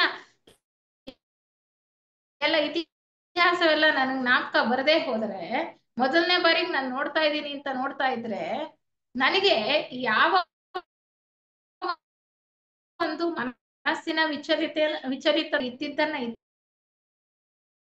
ಹಾಗೆ ನೋಡ್ತಾ ಅದನ್ನ ಮೀರಿ ನಮ್ಮ ಇರಬೇಕು ಅಂತ ಹೇಳ್ತಾರೆ. ಅವ್ರು ಹೇಳ್ತಾರೆ, ವಸ್ತು ವಿಷಯ ರಹಿತ ಪ್ರಜ್ಞೆ. ವಸ್ತು ವಿಷಯಗಳೆಲ್ಲ ಎಲ್ಲಿ? ನಮ್ಮ ಕೆಳ ಮನಸ್ಸಿಗೆ ಸಂಬಂಧಪಟ್ಟಿದ್ದು. ಇದೆಲ್ಲ ಮೂರ್ತವಾದ ಆಲೋಚನೆಗಳು ಬರ್ತಕ್ಕಂಥದ್ದು ಕೆಳ ಮನಸ್ಸಲ್ಲೇ, ಅಮೂರ್ತವಾದಂತಹ ಉನ್ನತವಾದಂತಹ ಯೋಚನೆಗಳು ಬರ್ತಕ್ಕಂಥದ್ದು ಉನ್ನತ ಮನಸ್ಸಲ್ಲಿ. ಅದಕ್ಕೆ ಹೇಳ್ತಾರೆ, ಈ ವಸ್ತು ವಿಷಯಗಳ ಪ್ರಜ್ಞೆಗೆ ಉನ್ನತ ಅದಕ್ಕೆ ಮೀರಿ ನಮ್ಮ ಪ್ರಜ್ಞೆ ಏರಿದ್ದೆ ಆದ್ರೆ ಆವಾಗ ನಮ್ಗೆ ಸರಿಯಾದ ದೃಷ್ಟಿಕೋನ ಬರುತ್ತೆ. ಮನೋರಹಿತ ಸ್ಥಿತಿ, ಮನೋರಹಿತ ಅಂದ್ರೆ ಮನಸ್ಸನ್ನ ನಾಶ ಮಾಡೋದು ಅಂತಲ್ಲ. ಈ ಕೆಳ ಮನಸ್ಸಿನ ಹಂತದಿಂದ ಪ್ರಜ್ಞೆಯನ್ನ ಉನ್ನತ ಮನಸ್ಸಿನ ಸ್ಥಿತಿಗೆ ಅಥವಾ ಬುದ್ಧಿ ಪ್ರಜ್ಞೆಗೆ ಕೊಂಡೊಯ್ತಕ್ಕಂಥದ್ದು. ಅಜ್ಞಾನದಿಂದ ನಾವು ಸರಿ ಅಜ್ಞಾನದಿಂದ ಮುಕ್ತರಾಗಿ ಯಥಾರ್ಥವನ್ನ ಗ್ರಹಿಸ್ತಕ್ಕಂಥ ಶಕ್ತಿಯನ್ನ ಗಳಿಸ್ಕೊಂಡ್ರೆ ಆ ಉನ್ನತ ಮನಸ್ಸಿನ ಸ್ಥಿತಿಯಲ್ಲಿ ನಾವು ಯಾವಾಗ್ಲೂ ಶಾಂತವಾಗಿರ್ತೇವೆ. ಆ ಉನ್ನತ ಮನಸ್ಸಿನ ಸ್ಥಿತಿಯಲ್ಲಿ ಶಾಂತತೆ ಅನ್ನೋದು ಸಹಜವಾಗಿ ಇರತಕ್ಕಂಥದ್ದು ಅಂತ. ಅದೇ ಹೊರಗಿನ ಪರಿಸ್ಥಿತಿಗಳಿಗೆ ನಮ್ಮ ಮನಸ್ಸು ಕೆರಳ್ತಾ ಇದೆ ಅಂದ್ರೆ ನಾವಿನ್ನು ಕೆಳ ಮನಸ್ಸಿನ ಹಂತದಲ್ಲೇ ಇದ್ದೇವೆ. ಹಾಗಂತ ನಾವು ನ್ಯಾಯಕ್ಕಾಗಿ ಹೋರಾಡಬಾರ್ದು ಅಂತ ಅಲ್ಲ. ಅಧರ್ಮ ಎಲ್ಲಿ ನಡೀತಾ ಇದೆಯೋ ಅಲ್ಲಿ ಧರ್ಮವನ್ನ ನಾವು ಬಿಡಬೇಕು ಅಂತಲ್ಲ. ಅಧರ್ಮದ ವಿರುದ್ಧ ಹೋರಾಡ್ತಕ್ಕಂಥದ್ದು, ಅಸತ್ಯದ ವಿರುದ್ಧ ಹೋರಾಡ್ತಕ್ಕಂಥದ್ದು ಬಹಳ ಮುಖ್ಯ ಮನುಷ್ಯನಿಗೆ. ಅಧರ್ಮದ ವಿರುದ್ಧ ಹೋರಾಡ್ಬೇಕು. ನಾವು ತಪ್ಪಾಗಿ ಗ್ರಹಿಸ್ಕೊಂಡು ನಮ್ಗೆ ಕೊಟ್ಟಿರ್ತಕ್ಕಂಥ ಆಧ್ಯಾತ್ಮ ಸಾಹಿತ್ಯದಲ್ಲಿ ಕೊಟ್ಟಿರೋ ವಿಚಾರಗಳನ್ನ ತಪ್ಪು ಗ್ರಹಿಕೆಯಿಂದ ನಾವು ಅಹಿಂಸೆ ಎಷ್ಟೇ ಅನಾಚಾರ ನಡೀತಾ ಇದ್ರು, ಎಷ್ಟೇ ಅನ್ಯಾಯ ನಡೀತಾ ಇದ್ರು ನಾವು ಕೈ ಕಟ್ಕೊಂಡು ಕೂತಿದ್ದೇವೆ. ಅದು ಸರಿಯಾ? ಅದು ಸರಿಯಲ್ಲ. ಎಲ್ಲಿ ಅಧರ್ಮ ಉಂಟಾಗುತ್ತೋ ಆಗ ಧರ್ಮ ಸ್ಥಾಪನೆಗೆ ಶ್ರೀಕೃಷ್ಣ ಪರಮಾತ್ಮ ಕೂಡ ಅರ್ಜುನನಿಗೆ ತಿಳುವಳಿಕೆಯನ್ನ ಕೊಡ್ಬೇಕಾಯ್ತು.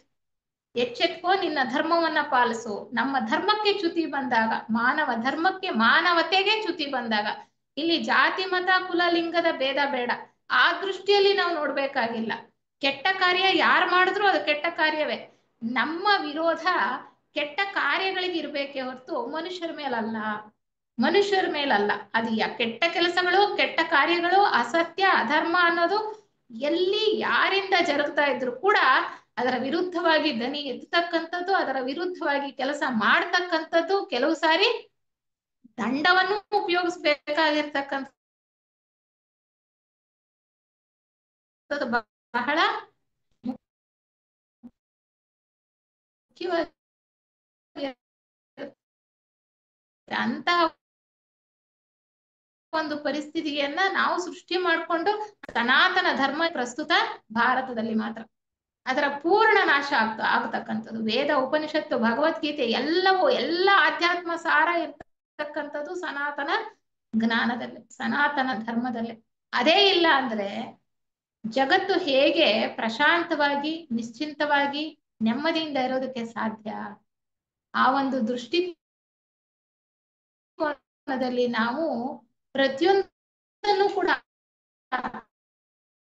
ಅರ್ಥೈಸ್ಕೊಳ್ಬೇಕು. ಯಾಕೆಂದ್ರೆ ವಿವೇಕ ಕೆಲಕ್ಕಂಥದ್ದು ಬುದ್ಧಿ ಪ್ರಜ್ಞೆಯಲ್ಲಿ ನಮ್ಗೆ ಗೊತ್ತಾಗ್ಬೇಕು. ಯಾವಾಗ್ಲೂ ನಾನು ಅಹಿಂಸೆ ಅಂದ್ರೆ ಉದ್ದೇಶ ಪೂರ್ವಕವಾಗಿ ಯಾರಿಗೂ ಹಿಂಸೆ ಮಾಡ್ತಾ ಇಲ್ಲ, ಬೇಕಂತ ಇನ್ನೊಬ್ಬರಿಗೆ ತೊಂದರೆ ಕೊಡ್ತಾ ಇಲ್ಲ. ಇನ್ನೊಬ್ರು ನನ್ನ ಬಂದು ಹೊಡಿತಾ ಇದ್ದಾಗ್ಲೂ ನೀನ್ ಓಡಿಸ್ಕೊ ಅಂದ್ರೆ ಅದು ಸರಿಯಾ ಅನ್ನುವಂತಹ ಪ್ರಶ್ನೆನ ನಮ್ಗೆ ನಾವು ಹಾಕೋಬೇಕು. ಸರಿಯಾದ ದೃಷ್ಟಿಯಲ್ಲಿ ಸರಿಯಾದ ರೀತಿಯಲ್ಲಿ ಕಾರ್ಯೋನ್ಮುಖರಾಗಬೇಕು. ಯಾವುದೋ ಒಂದು ಹೀಗೆ ಹಿಂದೂ ಶಾಸ್ತ್ರಗಳಲ್ಲಿ ಒಂದು ಕತೆ ಬರುತ್ತೆ, ಪುರಾಣಗಳಲ್ಲೋ ಎಲ್ಲೋ ಕತೆ ಬರುತ್ತೆ. ಒಂದು ಹಾವನ್ನ ಎಲ್ಲ ಜನ ಒಂದು ಮೋಜಿಗಾಗಿ ಮಕ್ಕಳೆಲ್ಲ ಕಲ್ಲು ಹೊಡಿತಾ ಇರ್ತಾರೆ. ಅದಕ್ಕೆ ಅದು ಎಷ್ಟು ಗಾಯಗಳಾದ್ರೂ ಕೂಡ ಸುಮ್ಮನೆ ಇರುತ್ತೆ. ಏನು ಅಹಿಂಸಾ ಪ್ರವೃತ್ತಿಯನ್ನ ಬೆಳೆಸ್ಕೊಂಡಿದ್ದಂತಹ ಹಾವು ಯಾವುದೇ ಪ್ರತಿಕ್ರಿಯೆಯನ್ನ ಕೊಡೋದಿಲ್ಲ. ಎಷ್ಟು ಗಾಯಗಳಾದ್ರೂ ಕೂಡ ಸಹಿಸ್ಕೊಂಡು ರಕ್ತ ಸೋರ್ತಾ ಇದ್ರು ಸುಮ್ಮನೆ ಇರುತ್ತೆ. ಆಗ ಅಲ್ಲಿಗೆ ಬಂದಂತಹ ಒಬ್ಬ ಜ್ಞಾನಿ, ಯಾಕೆ ಹೀಗಿದ್ಯಾ ಅಂದ್ರೆ, ನಾನು ಹಿಂಸೆ ಮಾಡಬಾರ್ದಲ್ವಾ, ನಾನು ಅವ್ರನ್ನ ಹಿಂಸಿಸಬಾರ್ದು, ಅವ್ರು ನನಗೆ ಎಷ್ಟೇ ಹಿಂಸೆ ಕೊಟ್ರು ನಾನು ಸಹಿಸ್ಕೊಂಡಿರ್ಬೇಕು ಅನ್ನುವಂತಹ ಉನ್ನತವಾದಂತಹ ಗುಣವನ್ನ ನಾನು ಬೆಳೆಸ್ಕೊಂಡಿದ್ದೀನಿ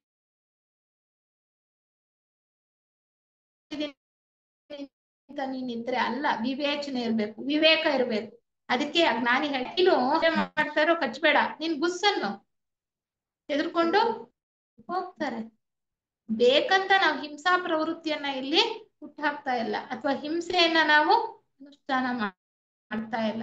ಯಾವಾಗ ನಮ್ಮ ಧರ್ಮಕ್ಕೆ, ನಮ್ಮ ಅಸ್ತಿತ್ವಕ್ಕೆ ಚ್ಯುತಿ ಬರುತ್ತೋ, ಯಾವಾಗ ಕೊಳ್ತಾ ಇದೆಯೋ, ಅನ್ಯಾಯದ ವಿರುದ್ಧ ಬೆಸೆಂಟ್ರು ಕೂಡ ಹೋರಾಡಿದ್ರು, ಪ್ರತಿಯೊಂದು ಕ್ಷೇತ್ರದಲ್ಲೂ ಹೋರಾಡಿದ್ರು. ಅವರು ಬೆಸೆಂಟ್ರು ಹೋರಾಡ್ಲಿಲ್ವಾ? ಸತ್ಯಕ್ಕೋಸ್ಕರ ಅವ್ರು ಹೋರಾಡ್ಲಿಲ್ವಾ? ಎಷ್ಟೋ ಜನ್ಮಗಳಿಂದಾನೇ ಹೋರಾಡ್ತಾ ಬಂದ್ರು. ನಾವು ಮಾನವ ಎಲ್ಲಿಂದ ಹೇಗೆ ಎಲ್ಲಿಗೆ ಅಂತಕ್ಕಂಥ ಗ್ರಂಥದ ಅಧ್ಯಯನವನ್ನ ಮಾಡ್ತಾ ಇದ್ದೇವೆ. ಅದರಲ್ಲಿ ಚಂದ್ರಗ್ರಹ ಮಾಲೆಯಲ್ಲಿ ಹಿಂದಿನ ಒಂದು ವ್ಯಾಸಂಗ ತರಗತಿಯಲ್ಲಿ 6ನೇ ಪ್ರದಕ್ಷಿಣೆಯಲ್ಲಿ ನಾವು ಕೆಲವು ವಿಚಾರಗಳನ್ನ ತಿಳ್ಕೊಳ್ತಾ ಇರುವಾಗ ಒಂದು ಅಂಶವನ್ನ ನಮ್ಗೆ ನಾವು ಗಮನಿಸೋದಾದ್ರೆ, ಅಲ್ಲೂ ಕೂಡ ನಾಗರಿಕತೆ ಬಹಳ ಉನ್ನತವಾಗಿ ಬೆಳೆದಿತ್ತು. ಅಲ್ಲೂ ಕೂಡ ಕಾಡು ಮನುಷ್ಯರಿದ್ರು, ಕ್ರೂರಿಗಳಿದ್ರು, ಮೃದು ಸ್ವಭಾವದವರು ಇದ್ರು, ಸುಸಂಸ್ಕೃತರು ಇದ್ರು. ಆ ಅಜ್ಞಾನಿಗಳನ್ನ, ಕ್ರೂರಿಗಳನ್ನ ಯಾವಾಗ ಸರಿಯಾದ ದಾರಿಗೆ ತರೋದಕ್ಕೆ ಸಾಧ್ಯ ಇಲ್ಲ ಅನ್ನುವಂತಹ ಒಂದು ಪರಿಸ್ಥಿತಿ ಉಂಟಾಗುತ್ತೋ ಆಗ ಅಲ್ಲಿನ ರಾಜ ಮಹಾರಾಜರಿಗೆ, ಯಾವಾಗ್ಲೂ ಕೂಡ ಒಂದು ದೇಶವನ್ನ ಆಳ್ತಾ ಇರ್ತಕ್ಕಂಥ ರಾಜ ಮಹಾರಾಜರಿಗೆ ಉನ್ನತ ಪ್ರಜ್ಞೆಯಲ್ಲಿ ಅವರಿಗೆ ಮಹಾತ್ಮರ ಸಂಪರ್ಕ ಇರುತ್ತೆ. ಇದು ಬಾಹ್ಯ ಪ್ರಪಂಚದಲ್ಲಿ ನಡೀತಾ ಇರ್ತಕ್ಕಂತಹ ಒಂದು ಆಡಳಿತ ವ್ಯವಸ್ಥೆ ಇಲ್ಲಿ ಬಹಳ ಹದಗೆಡ್ಸಿದ್ದೇವೆ ನಾವು, ಅದು no doubt about it. But ಅಂತರಂಗ ಸರ್ಕಾರ ಅಂತಕ್ಕಂಥದ್ದು ಒಂದಿದೆ. ಅಲ್ಲಿ ಇರ್ತಕ್ಕಂತಹ ಜೀವನ್ಮುಕ್ತ ಮಹಾತ್ಮರು ಯಾವಾಗ್ಲೂ ಕೂಡ ವ್ಯವಸ್ಥಿತವಾಗಿ ಕಾರ್ಯಯೋಜನೆ ನಡಿಬೇಕು, ಪರಮಾತ್ಮನ ಒಂದು ಸಂಸರಣ ಯೋಜನೆ ಮುಂದುವರಿತಾ ಹೋಗ್ಬೇಕು ಅನ್ನೋ ದೃಷ್ಟಿಯಲ್ಲಿ ಸತತವಾಗಿ ಕೆಲಸ ಮಾಡ್ತಾ ಇರ್ತಾರೆ. ಬಹಳ ವ್ಯವಸ್ಥಿತವಾಗಿ ಕೆಲಸ ಮಾಡ್ತಾ ಇರ್ತಾರೆ. ಒಂದು ಹಂತದಲ್ಲಿ ಆ ಚಂದ್ರಗ್ರಹದಲ್ಲಿ ಇದ್ದಂತಹ ರಾಜರುಗಳಿಗೆ, ಒಳ್ಳೆಯ ಸುಸಂಸ್ಕೃತಿಯನ್ನು ಅಳವಡಿಸ್ಕೊಂಡಿದ್ದಂತಹ ರಾಜರುಗಳಿಗೆ ಜೀವನ್ ಮುಕ್ತ ಮಹಾತ್ಮರು ಅಂತರಂಗ ಸರ್ಕಾರವನ್ನ ನಡೆಸ್ತಾ ಇದ್ದಂತಹ ಗುರುಗಳಿಂದ ಸಂದೇಶ ಬರುತ್ತೆ. ಆ ಕ್ರೂರಿಗಳು ಯಾರು ಇನ್ನ ಮುಂದುವರಿಯೋದಕ್ಕೆ ಸಾಧ್ಯ ಇಲ್ವೋ ಅವ್ರನ್ನ ನೀವು ಹೋಗಿ ಯೋಜನೆಯನ್ನ ರೂಪಿಸಿ ಅವರನ್ನ ನಾಶ ಮಾಡಿ ಅಂತ. ಅದು ಯಾವ ಗ್ರಹಕ್ಕೂ ಯಾವ ಮಾಲೆಯಲ್ಲೂ ಕೂಡ ಹೊರತಾಗಿಲ್ಲ. ಅದು ಎಂದೆಂದಿಗೂ ಯಾವಾಗ್ಲೂ ಕೂಡ ಪ್ರಸ್ತುತವೇ. ಯಾವಾಗ ಅವರು ಸರಿ ಹೋಗಲ್ಲ, ಒಂದು ವರ್ಗದ ಜನ ಸರಿ ಹೋಗಲ್ಲ ಅನ್ನುವಂಥದ್ದು ಮಹಾತ್ಮರ ದೃಷ್ಟಿಗೆ ಗೋಚರವಾಗುತ್ತೋ ಅವರು ಕಾರ್ಯಯೋಜನೆ ಮಾಡಿ ಅಲ್ಲಿ ಉನ್ನತ ಸ್ಥಳದಲ್ಲಿ ಅಥವಾ ಅಧಿಕಾರದಲ್ಲಿ ಇರ್ತಕ್ಕಂಥವ್ರಿಗೆ ಸೂಚನೆಯನ್ನೇ ಕೊಡ್ತಾರಂತೆ, ನೀವು ಇಂಥವರ ನಾಶ ಮಾಡಿ ಅಂತ. ಹಾಗೆ ಅವರು ಕಾಡು ಜನರನ್ನ ಕ್ರೂರವಾಗಿ ನಡ್ಕೊಳ್ತಾ ಇದ್ದಂತಹ ಜನರನ್ನ ಪೂರ್ತಿಯಾಗಿ ನಾಶ ಮಾಡಿ ಅಲ್ಲಿ ಒಂದು ದ್ವೀಪದಲ್ಲಿ ಅನಿಬೆಸೆಂಟ್ರು, ಲೆಡ್ಬಿಟ್ರು ಅವರೆಲ್ಲ ಇರ್ತಾರೆ. ಒಂದು ಸ್ವಲ್ಪ ಸುಸಂಸ್ಕೃತತೆ ಇಲ್ಲ, ಅವರು ಕಾಡು ಮನುಷ್ಯರೇ ಆದ್ರೆ ಮೃದು ಸ್ವಭಾವದವರು. ಅವ್ರನ್ನೆಲ್ಲ ಅಲ್ಲಿಂದ ಸೇವ್ ಮಾಡ್ತಾರೆ, ಅಲ್ಲಿಂದ ಪಾರ್ ಮಾಡಿ ಇಲ್ಲಿ ನಾಗರಿಕತೆ ಎಲ್ಲಿ ಚೆನ್ನಾಗಿ ಬೆಳೆದು ಸುಸಂಸ್ಕೃತತೆ ಇತ್ತು ಆ ಜಾಗಕ್ಕೆ ಕರ್ಕೊಂಡ್ ಬಂದು ಅವ್ರನ್ನ ಸೇರಿಸ್ತಾರೆ. ಆ ರೀತಿ ಯೋಜನೆ ಅಂತರಂಗ ಸರ್ಕಾರದಲ್ಲೂ ಕೂಡ ನಡೀತಾ ಇರುತ್ತೆ. ಅಂದ್ರೆ ಅಧರ್ಮ ಯಾವಾಗ ಹೆಚ್ಚಾಗುತ್ತೋ, ಧರ್ಮದ ಸ್ಥಾಪನೆ ಆಗ್ಬೇಕಾಗಿದೆಯೋ ಆವಾಗ ಎಲ್ಲ ಕೆಲಸಗಳನ್ನು ಕೂಡ ವಿವೇಕಪೂರ್ಣವಾಗಿ ನಾವು ಕೈಗೆತ್ಕೊಳ್ತಕ್ಕಂಥದ್ದು ಬಹಳ ಮುಖ್ಯವಾಗಿದೆ ಅನ್ನುವಂಥ ವಿಚಾರವನ್ನ ನಾವು ಗಮನಿಸ್ಬೇಕಾಗಿದೆ. ಸಮಯ ಆಯ್ತು, ಇನ್ನ ಒಂದು ಪುಟದಷ್ಟಿದೆ, ಇರ್ಲಿ, ನಿಮ್ಮಲ್ಲಿದ್ರೆ ಆ ಗ್ರಂಥವನ್ನ ವ್ಯಾಸಂಗ ಮಾಡ್ಬೋದು, ಇಲ್ಲ ಮತ್ತೊಂದು ತರಗತಿಯಲ್ಲಿ ಯಾವಾಗ್ಲಾದ್ರೂ ಸೂಕ್ಷ್ಮವಾಗಿ ತಿಳ್ಕೊಳ್ಬಹುದು. ಮುಖ್ಯವಾದ ವಿಚಾರ ಏನು ಅಂದ್ರೆ ಮನಸ್ಸಿನ ಶಾಂತತೆಯನ್ನ ನಾವು ಕಾಪಾಡ್ಕೊಂಡ್ರೆ ನಮ್ಮ ಮನಸ್ಸಿನ ಸಾಮರ್ಥ್ಯ ಹೆಚ್ಚುತ್ತೆ, ವಿವೇಕ ಮೂಡುತ್ತೆ, ನಮ್ಮಲ್ಲಿ ಎಚ್ಚರಿಕೆ ಅಂತಕ್ಕಂಥದ್ದು ಜಾಗೃತವಾಗುತ್ತೆ. ಎಲ್ಲಿ ಅನ್ಯಾಯ ನಡೀತಾ ಇದೆ, ಅಧರ್ಮ ನಡೀತಾ ಇದೆ, ಅಲ್ಲಿ ನಾನು ಹೇಗೆ ನಡ್ಕೊಳ್ಬೇಕು ಅನ್ನೋದು ಗೊತ್ತಾಗತ್ತೆ. ಯಾವುದಕ್ಕೂ ನೀವು you don't react but you be proactive ಅಂತ ಹೇಳ್ತಾರೆ. ನೀವು ರೆಸ್ಪಾಂಡ್ ಮಾಡಿ ಅಂತ ಹೇಳ್ತಾರೆ. ನಾವು ರೆಸ್ಪಾಂಡ್ ಮಾಡಕ್ಕೂ ರಿಯಾಕ್ಟ್ ಮಾಡಕ್ಕೂ ವ್ಯತ್ಯಾಸ ಇದೆ. ರಿಯಾಕ್ಷನ್ ಅಲ್ಲಿ ಭಾವೋದ್ರೇಕಗಳಿದೆ, ಭಾವೋದ್ರೇಕಗಳು ಇಲ್ಲದೆ ಇರ್ತಕ್ಕಂತಹ ಪ್ರಶಾಂತವಾದ ಸ್ಥಿತಿಯಲ್ಲಿ ವಿ ಹ್ಯಾವ್ ಟು ರೆಸ್ಪಾಂಡ್. ಅದು ನಮ್ಮ ಕರ್ತವ್ಯ ಕೂಡ. ಆಧ್ಯಾತ್ಮ ಸಾಧಕರು ಈ ವಿಚಾರವನ್ನ ಸರಿಯಾಗಿ ಸ್ಪಷ್ಟವಾಗಿ ಗಮನಿಸ್ಕೊಳ್ಬೇಕಾಗಿರ್ತಕ್ಕಂಥದ್ದು ಬಹಳ ಮುಖ್ಯ ಅನ್ನುವಂತ ವಿಚಾರವನ್ನ ನಮ್ಮ ಮನಸ್ಸಿಗೆ ತಂದ್ಕೊಳ್ತಕ್ಕಂಥ ಪ್ರಯತ್ನ ಮಾಡೋಣ. ನಾವು ಯಾರಿಗೆ ಬೆಂಬಲವನ್ನ ಕೊಡಬೇಕು, ಯಾರಿಗೆ ಸಹಾಯಕರಾಗಿ ನಿಲ್ಲಬೇಕು, ಎಲ್ಲಿ ನಮ್ಮ ಧ್ವನಿ ಎತ್ತಬೇಕು, ಎಲ್ಲಿ ನಾವು ಹೋರಾಟ ಮಾಡಬೇಕು ಅನ್ನುವಂತಹ ವಿವೇಕವನ್ನ ನಾವು ಮೂಡಿಸ್ಕೊಳ್ಬೇಕು. ಭಾವೋದ್ರೇಕದಿಂದ ಅಲ್ಲ, ಆದ್ರೆ ನ್ಯಾಯಕ್ಕಾಗಿ, ಸತ್ಯಕ್ಕಾಗಿ, ಶಾಂತಿಗಾಗಿ ನಾವು ಹೋರಾಟವನ್ನ ಮಾಡ್ಬೇಕಾಗಿರ್ತಕ್ಕಂಥದ್ದನ್ನ ಬಿಡೋದು ಕೂಡ ಸರಿಯಲ್ಲ ಅನ್ನುವಂತ ವಿಚಾರವನ್ನ ನಾವು ಮನಸ್ಸಿಗೆ ತಂದುಕೊಳ್ತಕ್ಕಂಥದ್ದು ಬಹಳ ಮುಖ್ಯ ಆಗತ್ತೆ.